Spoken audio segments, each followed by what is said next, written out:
Maybe the dean would like to ask something. Okay. So what you talked about just now, it's transformative education, right? An education that transforms people from something to something else. Yes, I'm right. a true believer in that too, and I think teachers are key. I have a couple of questions. So with all the fields that you've been talking about and ones you haven't talked about, which fields of study or education will survive? The future is hard to see, especially in the world of disruption. Yeah, even education will not survive easy. So you have to be something smarter than AI or computer. Something about aesthetics, something that is really creative and have some novelty or originality. I think it is something gonna survive. Something about design, I guess. What about something really integrated? It could be too. Something really integrated, because computer won't be able to integrate everything like human. Yeah, but integrated skill and integrated thinking could be another thing too. And another thing can be like, you have to be able to produce robot or AI to work instead of people.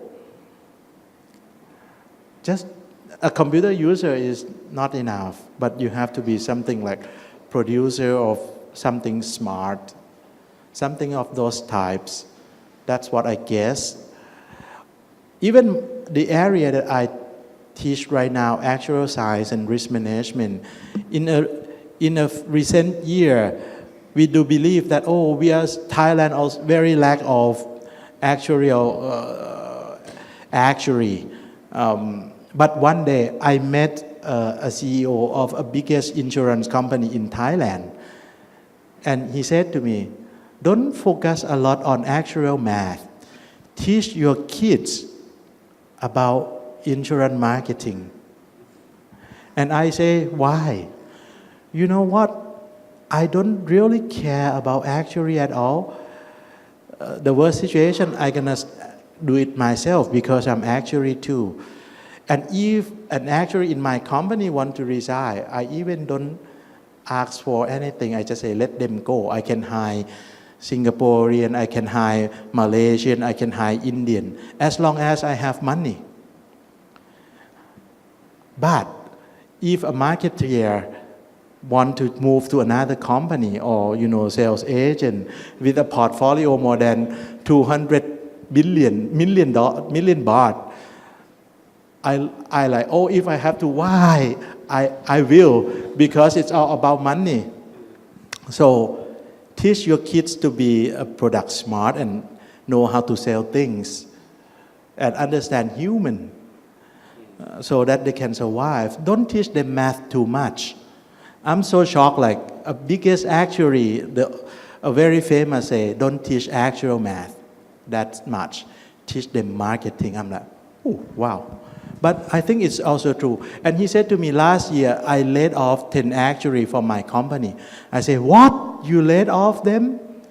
Well, they're really demanding, they want higher salary, blah, blah, blah. So I decided to buy actuarial program, computer program or software, which costs about 20 millions. But I feel much happier with those actuarial software rather than human actuary, which is really demanding. So don't produce actuarial mathematician, but produce an actuary that can sell a product. That's what I really want. I'm like, oh man, this is shocking. One more. So actually what you just said, last week we had ACSB accreditation, and one of the assessor, he said exactly what you just said, that even with business and marketing and finance, it's about knowing people. A basic general education that teaches people to understand people is Soft key. skill is extremely important, I have to say. And this is something I'm not so good at it. I mean, in my school, all of us, well, I have to say, like, my school is very silent. Everybody, like, don't keep chatting, just close the door and work on their desktop. That's a typical professor of statistics and computer science. And when we have an employer survey, they give us a feedback that, oh, your kids are not able to communicate.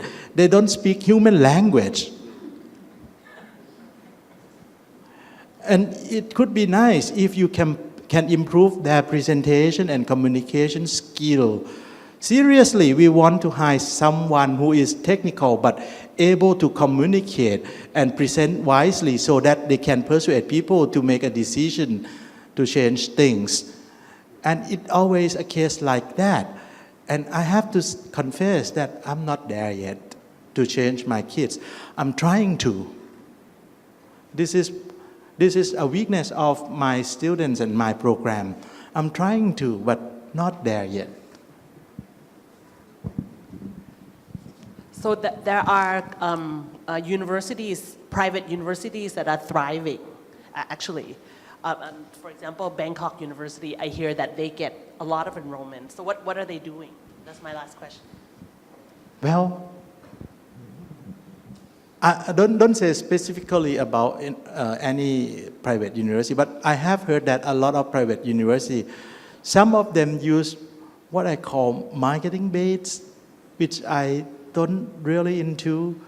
You shouldn't drive education by hard selling or promotion or marketing, but some of them use it, and it is successful.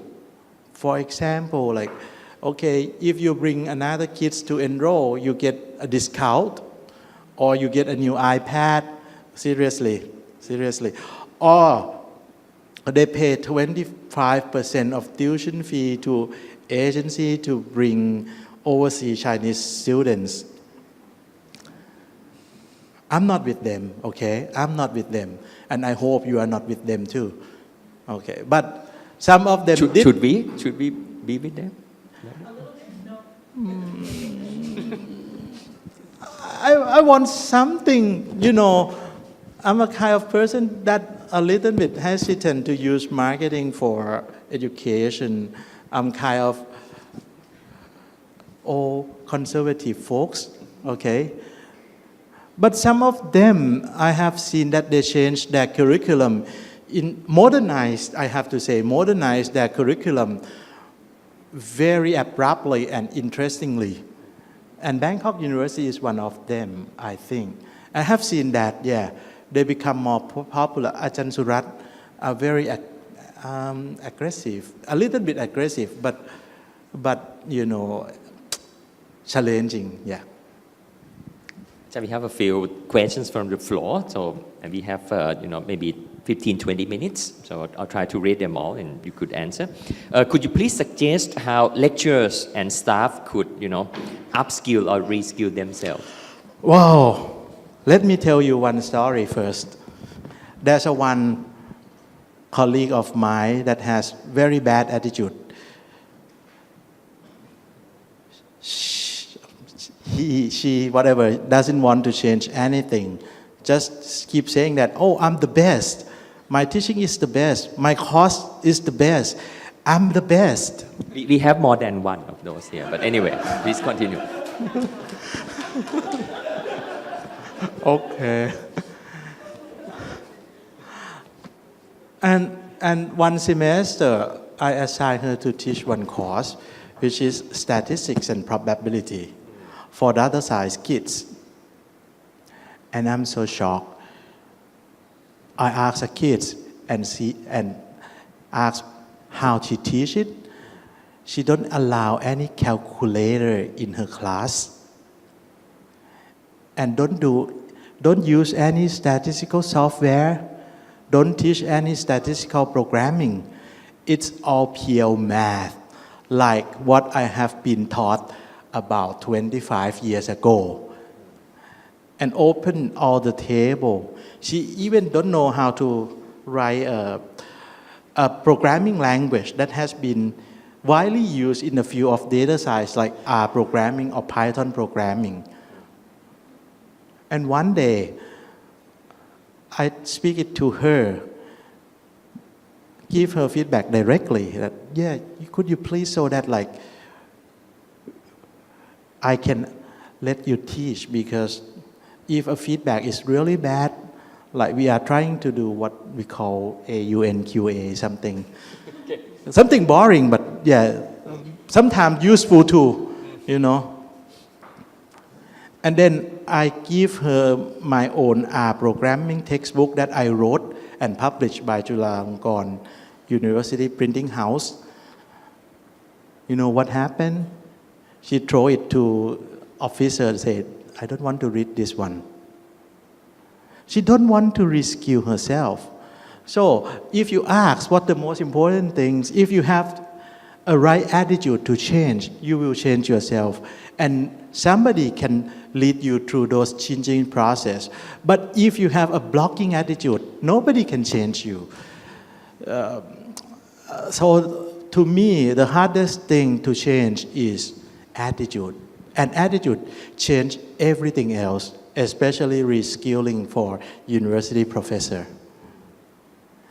Don't say that I'm successful, okay, because she threw my textbook away. I'm not successful, yes.